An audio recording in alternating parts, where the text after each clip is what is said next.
Hi everyone, please take note of the following disclaimer. Please note that this video is for informational, educational, and entertainment purposes. It does not constitute financial advice. We are not registered financial advisors. Hey everyone, welcome back to the channel, your number one source for income-oriented investing. Time to go over the high yield income space on the Canadian stock market. So as usual, let's check out what the market has done in the last month. And for your reference, I'm filming this on December the 9th. So it's been a pretty flat month. Today is actually a decent day. But you can see in the last month, the S&P 500 pretty much flat. Same thing for the NASDAQ 100 as well in the last 1 month. In terms of the Canadian stock market has been doing better than the US stock market in the last little while, probably 6 months to a year. And this is of course understandable because financials and gold, which is a big part of the Canadian stock market, has been doing really well. Whereas healthcare has been doing really well as well, starting to pick up in the US, but it's really the tech that's a little bit kind of flat, I guess. But that's only short term, right? Bitcoin is having a really good day today, but it is down in the last 30 days, in the last month. It's just at 94K. But just 1 month ago, it was over 100. But you know how Bitcoin is, right? Every day is a huge swing. Gold, relatively good, plus 2% in the last month. So as usual, everyone, let's go through what I feel are the grade 16, 17, or 18 now. I'm not sure how many there are first, which are the funds that I personally believe could be, my opinion here, not financial advice, funds that could be core positions in your portfolio, in an income portfolio, because they are diversified, they have a good covered call strategy, and they are leveraged 25% or a little bit more to give you, or to make up that return gap, that a return deficit, rather, performance deficit that a covered call strategy usually does long term. So before we continue, I'd like to thank the sponsor of this video and this monthly series, a good friend and partner of the channel. Really appreciate them. Harvest ETFs, of course, their flagship. Well, I guess I could say it's their flagship product now, or one of their most popular products now is HHIS. This is the all-in-one Harvest High Income Share solution. They recently increased their distribution again. So it started at 25 cents, then it went to 26 cents. Now it's at 27 cents. Very, very popular, of course. It's about to celebrate its 1 year anniversary next month, so we'll finally have some return data, and we'll be able to compare it to things like the NASDAQ 100 to see how it's done. But of course, now they did add the 4 new ones to the mix here in HHIS: Circle, Reddit, Robinhood, and SoFi. And you can see that they also updated the holdings as well. So you see that those ones have a little bit of a bigger position. Now, in case you haven't seen the Q&A with the CEO and CIO together, the video did really well. I think it went over 20,000 views. Pretty good for a Q&A, where we do a deep dive into the Harvest High Income Shares, into HHIS, into MST. Been getting a lot of questions about MSTE. Make sure to check out that video, guys. I would highly recommend watching that. And they do have HHIC as well. Remember, this is the Canadian version, if you will, and it holds the 10 Canadian stocks, which of course we all know what those are. So again, thank you to Harvest for sponsoring the video. So let's keep going. Let's stick with what I feel is also another part of the grade 16 or 18 ETF, HDIF. This is Harvest Diversified Monthly Income ETF. So it holds the classic Harvest cover call ETFs like HHL and for healthcare, HUTL for your utilities in Canada, US banks and travel. So it's basically the all-in-one for the more classic Harvest cover call ETFs. But one thing I noticed is that they actually added HHIH in here. HHIH is just the non-leveraged version of HHIS. So I think this was a great move. Maybe we'll add a little bit more over time. Of course, they're going to add HHIH and not HHIS because HHIS is leveraged, and in this ETF already it has 25% leverage. So it does make sense that they put HHIH. But I think this is a great addition. We'll see if they increase it. But really good diversification, of course, with this one. A lot of the more salt of the earth type sectors like financials, healthcare, lots of utilities and real estate staples. So really have a really nice diversified mix. And it's funny, I was doing a one-on-one session this week, and the person said how they love HDIF because it's so freaking boring, and that's the point. They love it because of that. All right, moving on to Hamilton now.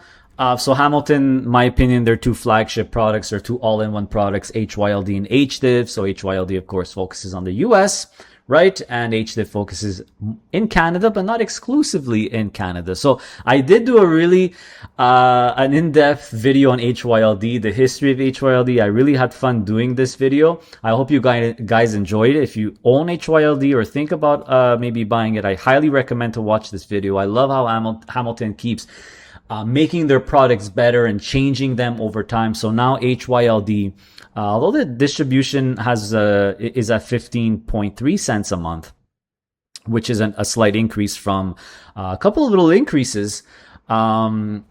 They added, of course, the S-Day and Q-Day ETFs in there. And I am pleased to announce that I did do a Q&A with Nick Picard, another 40-minute plus Q&A. And we talk about the Daymax ETFs like S-Day and C-Day and Q-Day in detail, but we also talk about HYLD and HDIV. So HDIV, another distribution increase, everyone here, as you could see, 18 cents to 18.3. HDIV, I am planning to make a video about the history of HDIV and just how phenomenal this ETF is. It's a very, very special and unique ETF. And like we saw, slight distribution increase again. Then you have the Daymax series. So C-Day, which focuses on Canadian dividend stocks. And then you have S-Day, which focuses on US quality dividend stocks. So these ones have semi-monthly distributions. There was a nice jump in the distribution for the C-Day. Canada's Canadian stocks are doing really well, so that doesn't surprise me. I think S-Day is remaining relatively the same. Actually decreased a tiny bit, but we're going to expect very, very minor distribution increases and decreases for these ones. Q-Day staying solid at 0.203 or 20.3 cents semi-monthly, guys. Remember, you got to multiply by 24, not 12, to figure out the annual distribution rate. It's about 19%, I believe, something like that. Can't wait till these ones celebrate their 1-year anniversary, which is going to be in July next year. Can't believe it's already 5-6 months that they're out. Pretty crazy. Moving on to Global X, of course, the kings of the indexes, right? You want the indexes any which way. Of course, my personal, or the ones that are part of the great 16 or 18, are going to be what I think are the best indexes. So USCL for the S&P 500, QQCL for the NASDAQ 100. No distribution changes. QQCL still at 31.5 cents, and USCL has been a solid 24.5 cents. So you have the approximate distribution rates at the top here. And then you have EQCL, the absolute all-in-one. So think of this one as a 25% leveraged plus covered call version of HEQT, XEQT, VEQT, ZEQT. What's the Fidelity one? FEQT, right? So this one actually had a recent distribution increase from 22 cents to 23.5 cents. So this one should hover pretty much near the 12% range typically, and will give you, if you absolutely want, give me the best in this indexes, the best stocks all around the world. You'll get, this is a good option, but of course the majority is always going to be in the US here, right? Majority is going to be in the US. There's going to be about 25-30% Canada, and the rest is going to be in the other one. So Brompton now, Brompton's all-in-one is BMAX. So BMAX, of course, is not the highest payer, but the total returns have been pretty good. So this one, the distribution rate is 12 cents right now. So the yield is approximately 10% yield here. So this is Brompton's all-in-one. Remember that this one does have some fixed income, a little bit of fixed income via the SPLT ETF. I guess they added a little bit of this one here, the CLO, and then they also have the preferred shares as well. I would like this one so much better if it would be full equities, but because it's called multi-asset, Canada's first enhanced multi-asset, it's always going to have a little bit. So I would say it's a very boring one. It reminds me, it's kind of similar to HDIF in a way. where if you want some really, really boring stability, it does use 33% leverage instead of 25, but we'll see some total returns in a second here. Then you have Class A, one of the most, I feel, underrated ETF. I own some of it myself.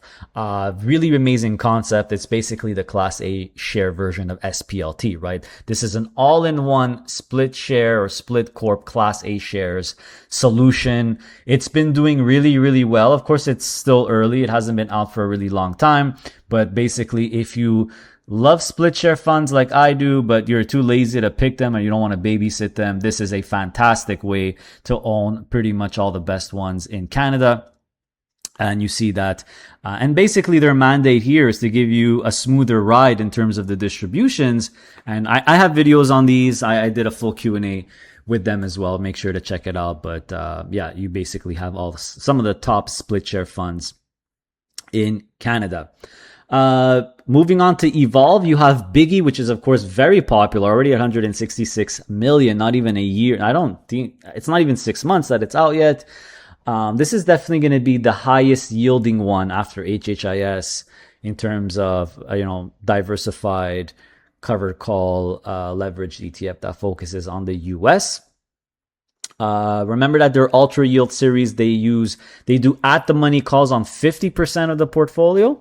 So kind of very similar to what QQCL and USCL does. And they have 33% leverage, a little bit more leverage, and they pay twice a month as well. So this one's at about 30% yield here. They have Canny, which is the same thing, Canadian version, right? Canny is obviously competing with HHIC and also ECHI, which we'll check in a second, which is the 9-point all-in-one high shares, which focuses on 10 Canadian stocks. So ECHI, Canny, and HHIC are definitely worthy competitors. Even CDA I would put in that category. So I can't wait till they're all out for a year so we could do the total return comparisons. We will do that. And they did launch, by the way, 6C, their Canadian banks ultra yield. So of course, this is going to be big six Canadian banks, at the money calls on 50% of the portfolio, which I believe they're doing for all their ultra yield series, plus 33% leverage. So it could be, I would say the main competition of 6C is bank, kind of. So we'll see what happens. And of course, we need the 1 year, performance data and to see how 6C is going to be doing. Very curious about that. Of course, you have EIT. We can't forget about EIT, which is always trading for some reason at a small discount. You see that here, right? The NAV is 1616. And the stock price is 1566. But they, because they never raised the distribution, they left that at 10 cents. You see that the annual distribution rate right now, if you're buying it now, is very low very low. It's under 8%. But the total returns speak for themselves. They're still really, really good, everyone. And this is basically a value fund, in my opinion. There's not a lot of technology in here. There's just a little bit. This is really like half Canada, half US, more quality blue chip value stocks. Then there's also Purpose, of course. They have their yield shares. These are all leveraged 25%. They don't have any all-in-ones, unfortunately. I don't know why they don't have all-in-ones. They do have YMAG, which is kind of like a technology all-in-one. So you have the Batman stocks in here. But besides that one, you're going to have to pick and choose the stocks. And, they have JP Morgan in case you're interested. I believe Harvest wants to launch that one too, but we'll see what happens. So in terms of their crypto one, they have a Purpose Bitcoin and Purpose Ethereum cover call ETFs as well. And here you could see them separately as well. So these ones use cover calls, never more than 50%.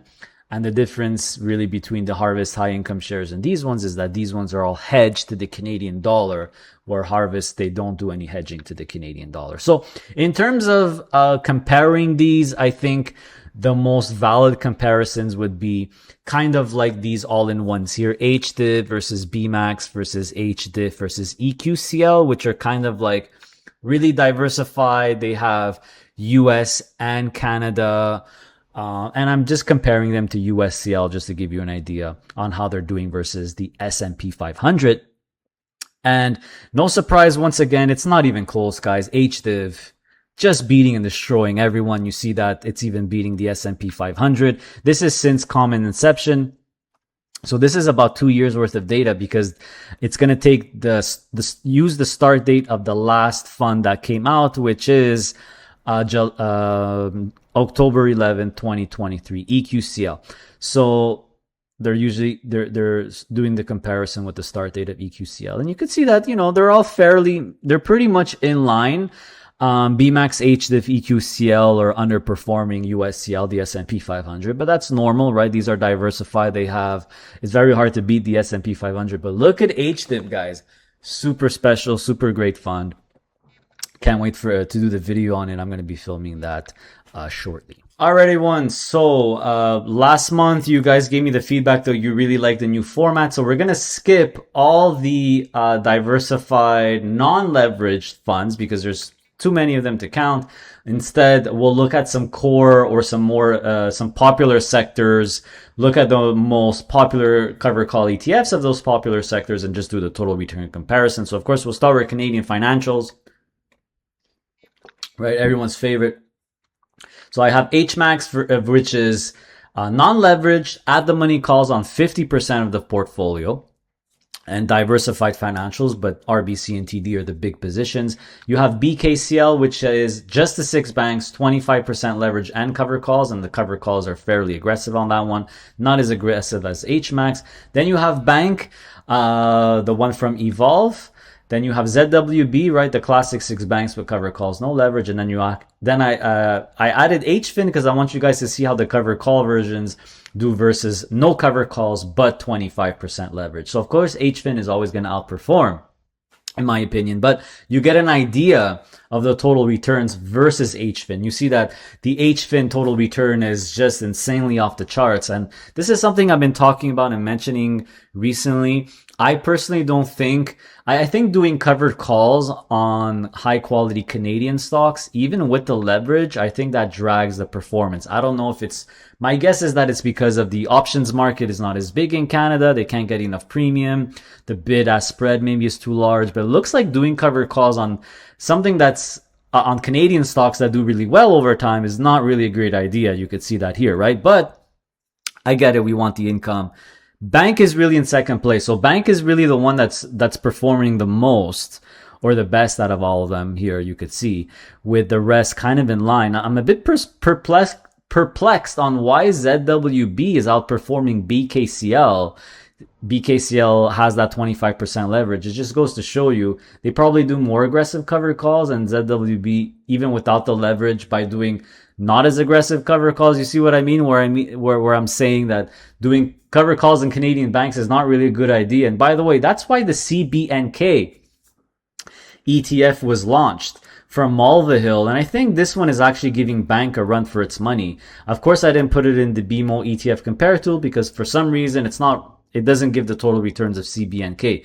But CBNK is actually the Canadian banks with cover calls and 25% leverage, but the cover calls is only on 20% of the portfolio. It's only on the leverage portion of the portfolio, and there's no cover calls on the rest. Kind of like what Hamilton does for the Daymax series. And you see that CBNK is actually keeping up really, really well with Bank. Of course, it's not exact perfect comparison because Bank has other things besides the Canadian banks, but I can't wait to do CBNK versus 60. But CBNK is outperforming, for example, BKCL by quite a bit. It just goes to show you that doing cover calls on the Canadian financials, guys, is not really a good idea in terms of total return. Remember, in terms of total return, it really depends what your objectives are. HMAX is a really, really big fund, big popular fund. And listen, it's doing its job. It's giving you that high yield, but of course, you're never going to get the same return as something that doesn't do the cover calls or does less cover calls, right? It's 100% normal. Moving on to the technology sector, very popular. So these are some of the top technology cover call ETFs. They're not, all of them are not leveraged except HTAE, which is leveraged. So if we do the total return comparison, of course, it's going to take the start date of the last one, which is this one here, which is QMAX. So it's going to use October 25th as the starting point, right? The common inception. And you could see that, hey, I'm actually very impressed by QMAX. I mean, QMAX is doing really, really well. On the HTAE, not doing that well. Not sure why. Maybe it's the stock selection in there. My guess. QQQY is doing really well also, considering it has no leverage. TXF, meh. And ZWT is the biggest performer. The problem is that ZWT has like less than 5% yield, right? So of course, this is BMO's technology cover call ETF. They're barely doing cover calls on it, right? They're out of the money, very high out of the money. But of course, if the technology sector does really well and you have the least amount of covered calls, that's what's going to outperform. So yeah, ZWT, very high performance, but practically no yield. Energy, it's not even close when it comes to energy. Here are some of the most popular ones. ENCL is still by far the big winner here, by far here. ENCL, you see plus 15%. The rest, some of them are in the negative, especially EMAX and NXF. And I think I know why. It's because EMAX and NXF focus on the oil and gas producers. There's no pipelines in there, whereas ENCC, ENCL, and probably ZWEN as well has some pipelines. And the pipelines are more considered, or I guess you could consider them utilities. You know, they're pipeline companies like Enbridge. You'll see them in energy ETFs and also in utility ETFs. But because ENCL and ENCC has a really nice mix, I think it's like 60 oil and gas producers and then 40 in pipelines. And the pipelines have done really well. That's really what carried it. So ENCL by far. ENCC, your best choice there for energy. For gold, there's not much. There's CGXF, GLCC, AMAX. There's GLCL now, finally a leverage version, but it hasn't been out for a year, so there's no performance data. But it's not even close. It's GLCC, and I'm assuming also GLCL is doing the best one here, doing the best one out of all of them. So that's it for the most popular sectors. Let me know if you want me to add another one. You know, I guess I could do utilities and healthcare, but you know, those are more boring sectors. I think for healthcare, Harvest is on top. I think for utilities, Harvest is on top as well. They're leveraged utility one. Let me know if you want me to do healthcare and utilities in the next one, if those sectors are important to you.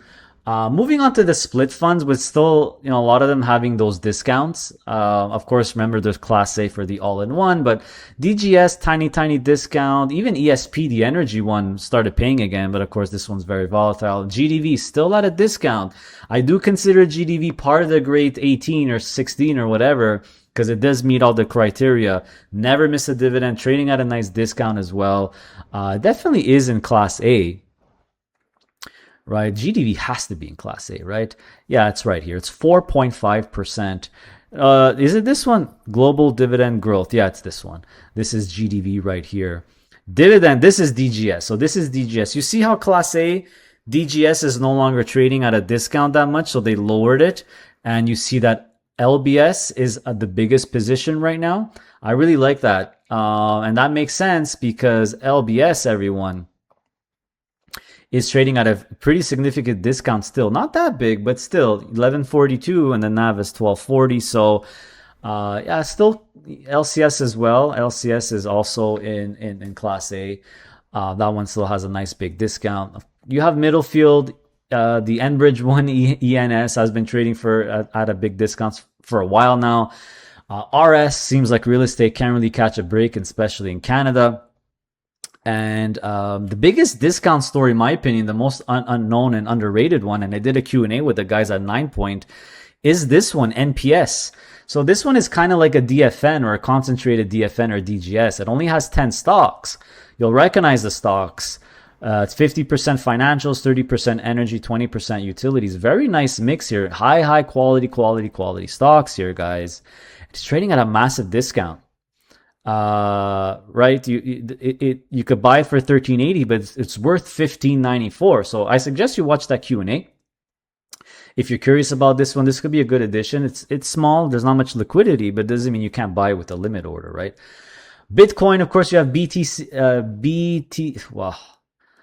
BTCY, which they still didn't add the leverage, I guess. I didn't see an announcement for this one, and their Ethereum one, they're supposed to add 33% leverage. But HBIX has the 25% leverage, and BCCL also has the 25% 5% leverage. They're basically just writing calls on IBIT. And there's, of course, HBTE, which in my opinion is one of the top BTC related ETFs to get into if you want to dip your toes, because it's not really a full Bitcoin exposure, if you will, right? If you look at the top stocks, you have Robinhood, you have Coinbase, Block, Iron, of course you have Strategy, you do have a little bit in IBIT, and then there's a bunch of Bitcoin miners. But you know, Block and Robinhood and Iron, their business is not 100% Bitcoin. So this is kind of a way to get some good exposure to Bitcoin, but if you're too scared to actually get the Bitcoin directly, like an HBIX. But again, guys, this is just suggestions. These are not recommendations. This is not financial advice. Gotta repeat it over and over for the YouTube algorithm. So there you have it, everyone. Let me know what you think about this new format. If you want me to add utilities and healthcare as well, I could do that next month. And make sure to check the links in the video description, everyone. There's still a few sessions left, coaching sessions left for January. People have been emailing me about the package. We will release the new package before end of year. We're finalizing it. We're perfecting it, and a video will come out. Remember, it comes with lifetime updates. If you already bought it, you don't have to buy it again. Most likely the price is going to go up, guys. So, you know, if you want to get version 7, now's the best time to actually buy it, because you're going to pay the old price, right? So thanks everyone for watching. Really appreciate it. And take care, everyone. Stay safe, stay passive, stay honorable. See you next time.